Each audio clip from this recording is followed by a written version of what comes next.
the media's. Let me invite you over for a cup of hot steaming facts. A conservative black woman completely trounced the leftist narrative being pushed by the media on violent rioting last weekend in Charlottesville, Virginia. White supremacy and the KKK. Really? That's what you guys want me to be concerned about this week? Candace Owens asked in a scathing rebuttal of liberal media agenda in a video published Wednesday. Do I look like an idiot? If you are a black person and you express some irrational fears this week over the rise of the Klansmen and neo-Nazis, let me invite you over for a cup of hot, steaming facts, Owens began as she tore into the racist narratives pushed by liberal media. Owens cited statistics showing approximately 93% of black homicides were committed by other black people, while 2012 figures showed 84% of white homicides were committed by white people. Go figure. It's like we're all racist towards our own selves, she concluded. I mean, there are around 6,000 Klansmen left in our nation. You want me to seriously process that every day when I wake up? Owens continued in the nearly 5-minute video, noting that it's absolutely crazy that people have not figured out that the media is behind the entire narrative, and not President Trump. Why did we not hear a single thing about David Duke, white supremacy and the KKK the entire time Obama was in office? Owens asked. Do you think they were all hiding underground, waiting for the next white president? Meeting by the light of the moon? Do you really actually mean they weren't still meeting, holding protests and having rallies and marches? Maybe the media wasn't covering it, she said. Use your brain. Owens declared the media is simulating a reality and sarcastically suggested maybe she is living in a bubble where black people and white people get along every day. You'll have to forgive me for not realizing that the figurative racial sky was burning and it was up to me to choose a side, she said. Honestly, everybody involved in this fake racial war is a loser.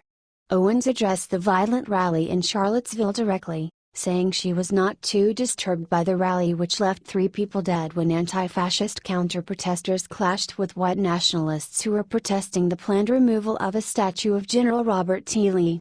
I think the president was absolutely right to call it what it is, which is 2 groups of extremists, Owens said, defending Trump's remarks condemning both sides for the violence.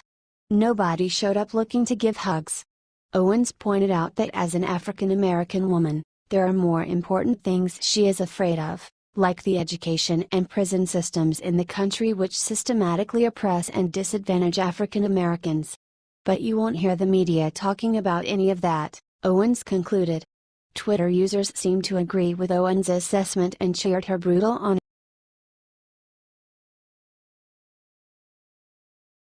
Stop the removal of historical Confederate monuments.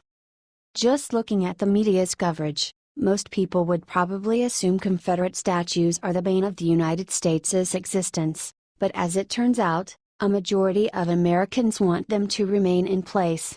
A new NPR, PBS NewsHour, Marist poll shows 62% of Americans believe Confederate monuments should remain, while only 27% say they should come down.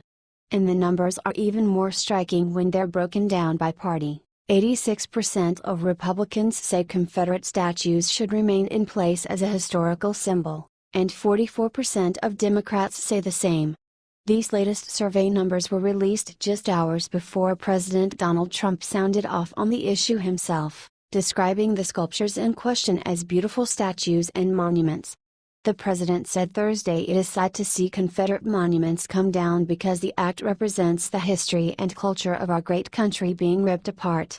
And perhaps surprisingly to some, one North Double-E camp leader agrees with Trump. Esther Lee, president of the Bethlehem, Pennsylvania, chapter of the group, said the statues have historical significance and shouldn't be removed. You can't eliminate what history is. So I disapprove with young people pulling down those statues, she said. These monuments are a reminder of what our country had to go through to become whole again. Many of these monuments are not only in dedication to the men who served in the Confederacy, but they also served in the U.S. Army pre-Civil War. It is important to save these monuments for future generations to see these monuments and learn about them and the men who gave everything for several causes. These were brave men, good men and religious men. Please help us to save our history. Don't forget to share the petition with your friends on Facebook and Twitter.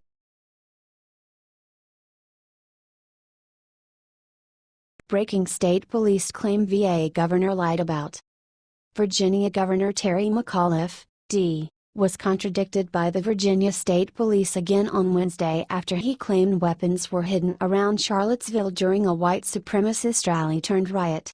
During an interview with Black Lives Matter activist Ray McKesson, McAuliffe explained why police were often hesitant to try and break up violent altercations between white supremacists, neo-Nazis, and Antifa factions.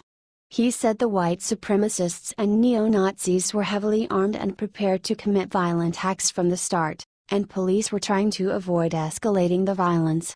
He then claimed police had discovered weapons caches throughout the city. They had battering rams and, we had picked up different weapons they had stashed around the city, McAuliffe told McKesson. This was a powder keg. This was a very volatile situation. And I'll once again say, I am very proud of our team on the ground. Nobody hurt except for those people hit by the car, and you couldn't stop that.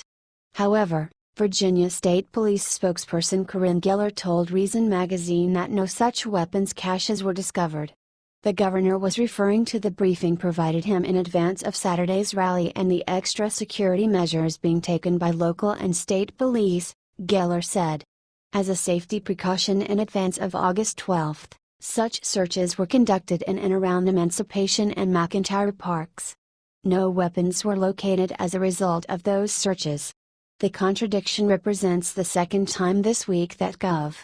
McAuliffe has been at odds with Virginia State Police. On Monday, Virginia State Police said they were not outgunned by any of the Charlottesville protesters and were well prepared to handle the event. No, the state police did not have inferior equipment, Geller told the Free Beacon on Monday.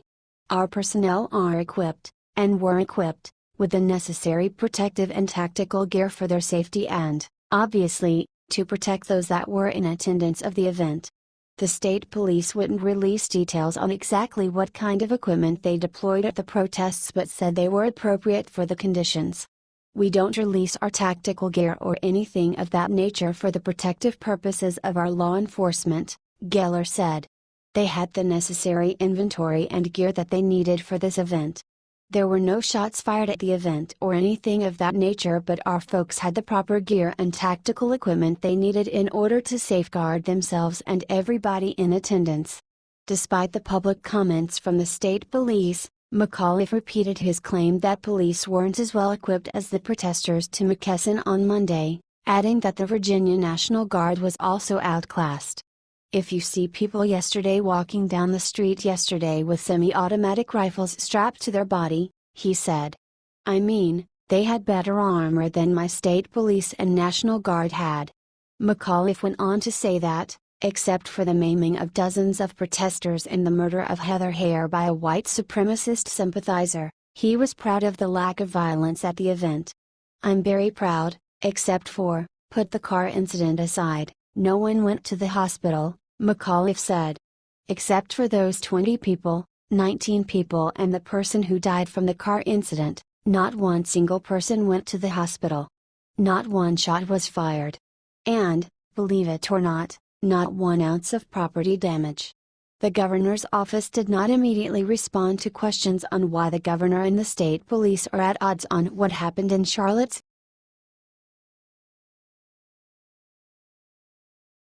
Busted.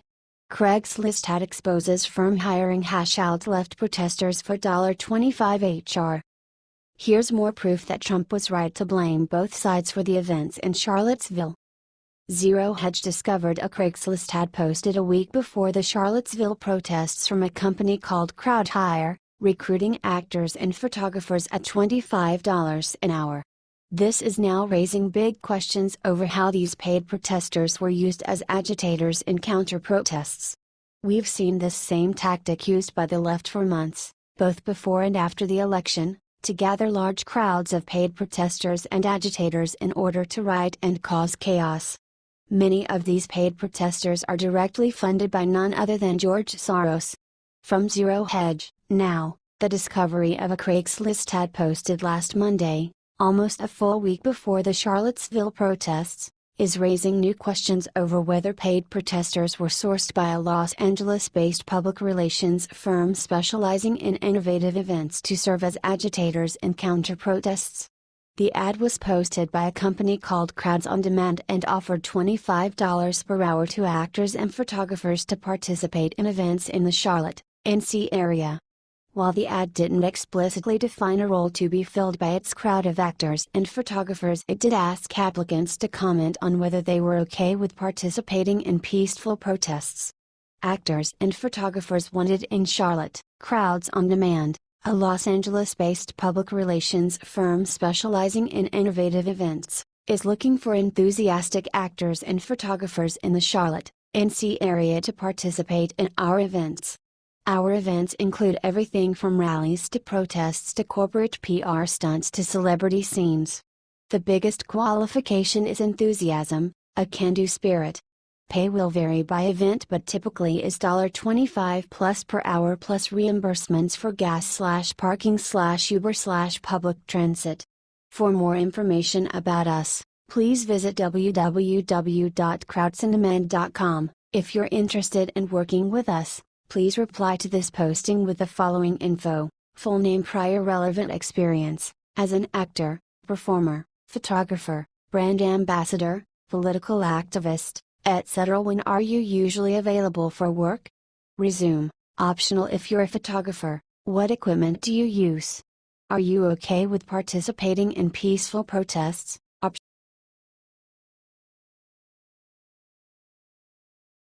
Mike Huckabee asks if he can now tear down abortion clinics since he finds them offensive. In the wake of protesters tearing down statues that offend them, Mike Huckabee asked a simple question: can he tear down things that he disagrees with? For instance, abortion clinics. In an interview with Fox News, Wednesday, the former Arkansas governor and GOP presidential candidate floated the idea of tearing down abortion clinics because they offend him. Anarchists go and just tear down the statues because they are impatient with politicians doing it. That is not acceptable behavior. It is vandalism, it is anarchy, and it would be like me saying I don't like abortion clinics, so I'm going to go to tear them down because I find them offensive. Huckabee is an ardent pro-life supporter. Huck said that the precedent of mobs tearing down things that offend us is troubling. We are bordering on anarchy, he said, having a select group of people tear something down because it offends them personally. The former governor of a former Confederate state said he is okay with Confederate statues being replaced as long as the process goes through public and political debate, but cautioned that the slope is a slippery one. Al Sharpton is calling for the destruction of the Jefferson Memorial in Washington. You have a pastor in Chicago asking that Washington Park have that statue there removed because George Washington owned slaves. He asked, where does it?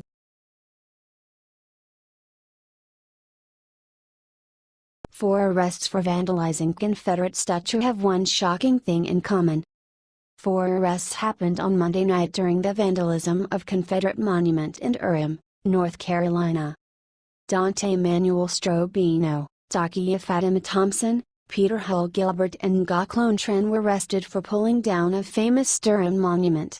As local media reported, the 4 citizens could face serious fines if proved guilty.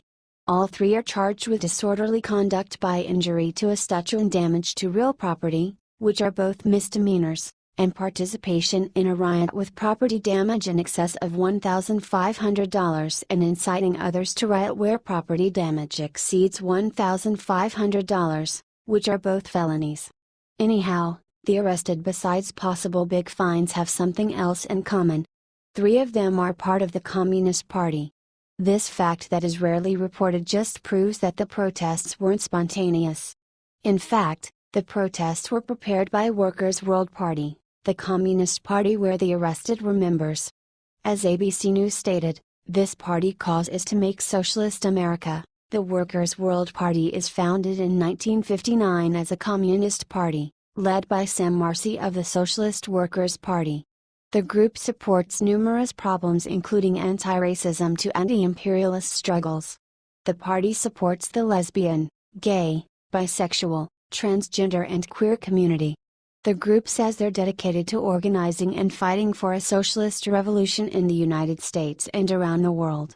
The group said it destroyed the statue hoping to take down white supremacy.